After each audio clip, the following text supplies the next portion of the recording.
Imagine this scenario. You have a friend who is critically ill. You know a doctor who has cured blindness, paralysis, you name it. You send a frantic message.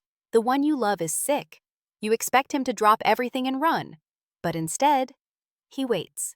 He checks his calendar. He stays put for 2 whole days. It's the ultimate ghosting moment in history, isn't it? It feels incredibly cold on the surface, but we are diving into John chapter 11 today, and that specific delay is actually the hinge upon which the entire gospel turns. It's not negligence, it's architecture. Architecture. That's an interesting way to put it. Because to the people on the ground, Mary, Martha, the disciples, it just looked like a disaster. Exactly, we're looking at the raising of Lazarus. But if you read closely, this story isn't just about a man coming back to life, it's about the cost of that miracle. This is the moment where Jesus signs his own death warrant. Right, because up until now, he's been dodging stones. The text actually mentions that the disciples were terrified to go back to Judea. They said, "Rabbi, the Jews were just trying to stone you." And that's where you see the humanity of the disciples. They aren't spiritual giants here. They are terrified men. When Jesus finally says, "Okay, Lazarus is dead, let's go," Thomas, who we usually call Doubting Thomas, actually has this moment of dark, grim bravery. He says, "Let us also go, that we may die with him." It's almost sarcastic, isn't it? Like, well, we're all going to get killed, might as well get it over with. It's fatalistic, absolutely, but it sets the stage. They are walking into the lion's den, and when they arrive at Bethany, the situation is worse than they feared. Lazarus isn't just dead, he's been in the tomb for 4 days. Why is that 4 days detail so specific? The text mentions it twice. Martha even warns Jesus about the smell. It's crucial cultural context. In Jewish tradition at the time, there was a belief that the soul hovered near the body for 3 days, hoping to re-enter. By the 4th day, the connection is severed, decomposition has set in. The face is unrecognizable, it's not just a coma, it's final, irreversible death. Jesus waited so that no one could claim Lazarus was just sleeping. So he let the situation become impossible so that the solution would be undeniable. Precisely. And this leads to those incredibly intense interactions with the sisters, Martha and Mary. They both say the exact same thing to him. "Lord, if you had been here, my brother would not have died." You can hear the accusation in that. It's grief mixed with frustration. But Jesus handles them differently, doesn't he? He does, and this is a masterclass in psychology. Martha is the thinker, the doer. She runs out to meet him. She wants a theological reason. So Jesus gives her one of the most famous statements in history. "I am the resurrection and the life." Not, "I give resurrection," but "I am it." Right. He shifts her focus from a future event, the resurrection at the last day, to a present reality standing in front of her. He demands a confession of faith right there in the middle of her grief. And she gives it. She calls him the Messiah. But then there's Mary. She doesn't run out initially. She stays in the house until Jesus calls for her. Mary is the feeler.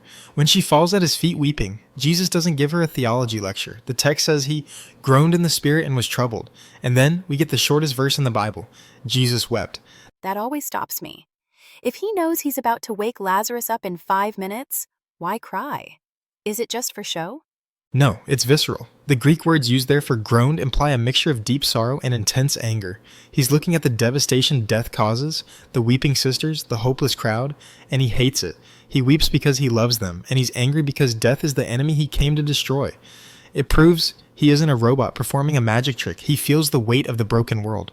So he's standing there, tears on his face, angry at death, and he demands the stone be rolled away. Martha objects. Again, the smell, but he insists. And this is the climax. He prays aloud, not for his sake, but so the crowd knows where the power comes from.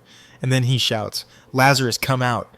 I've heard it said that if he hadn't called Lazarus by name, the whole graveyard might have emptied. It's a nice thought. The power of his voice is absolute, and out comes this man, wrapped like a mummy, stumbling out of a dark cave. Unbind him and let him go. It's total victory. But here is the twist. You'd think the credits would roll, everyone cheers, and the world converts. But that's not what happens. No, it's the exact opposite. This miracle is too big to ignore. It forces a polarization. Some believe, but others run straight to the Pharisees to report him. It's the snitches. They see a dead man walking, and their first instinct is, management needs to hear about this. Because it disrupts the status quo. The Sanhedrin, the ruling council, convenes an emergency meeting. And listen to their logic. They aren't denying the miracle. They admit, this man does many signs. Their problem isn't that he's a fraud. Their problem is that he's a threat. They're worried about the Romans, right? The Romans will come and take away both our place and our nation. It's political self-preservation. It is. They fear a messianic uprising that brings the Roman legions down on their heads. They are trying to save the nation from destruction, and this is where Caiaphas, the high priest, steps in with the most ironic prophecy in Scripture. Caiaphas. He's the cold pragmatist. What does he say? You know nothing at all. He insults the rest of the council first, which is classic politician behavior. Then he says, "It is advantageous for us that one man should die for the people, and that the whole nation not perish." Wow. Talk about unintended truth. He means, let's kill Jesus to save our own skins and keep the peace with Rome. But he's actually predicting the theology of the cross. Exactly. The narrator of John steps in to make sure we don't miss it. Caiaphas thinks he's plotting a murder, but he's actually prophesying the atonement. Jesus will die for the nation, and not just for them, but to gather all the children of God. It's chilling. The decision to kill Jesus wasn't made because he failed or because he broke the law, but because he raised the dead. The miracle of life led directly to the sentence of death.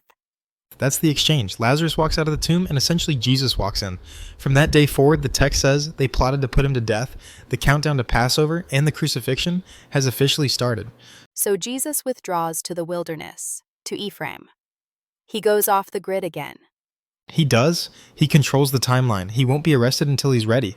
But the atmosphere in Jerusalem is electric. People are purifying themselves for the Passover, standing in the temple, whispering, "Is he coming? Will he dare show his face?" It's like a Western showdown. The wanted posters are up. The chief priests have given orders that if anyone sees him, they have to report it.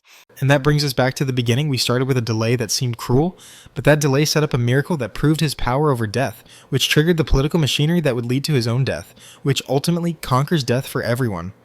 It's a domino effect. If he goes to heal Lazarus immediately, maybe he cures a fever, everyone goes home happy, and the cross doesn't happen yet. Right? By waiting, he escalated the stakes to the maximum level. He forced the hand of his enemies. He showed that he is the resurrection and the life, not just by a slogan, but by demonstration. And he showed that he is willing to trade his life for his friends. It really changes how you look at the silence of God, doesn't it? When you're waiting for an answer and it feels like 2 days have turned into forever. It does. It suggests that the silence isn't absence, it's preparation. The delay might be setting the stage for a glory that a quick fix could never achieve. But as we see with the disciples, that doesn't make the waiting or the walking into danger any less terrifying. Let us also go, that we may die with him. And in a way, that's the invitation of this chapter. To follow him, you have to be willing to go to the place of death, trusting that he is the one who holds the keys to get back out. A powerful place to stop. The tomb is empty, the plot is set, and the Passover is coming. The stage is set for the final act. Thanks for walking through this with us.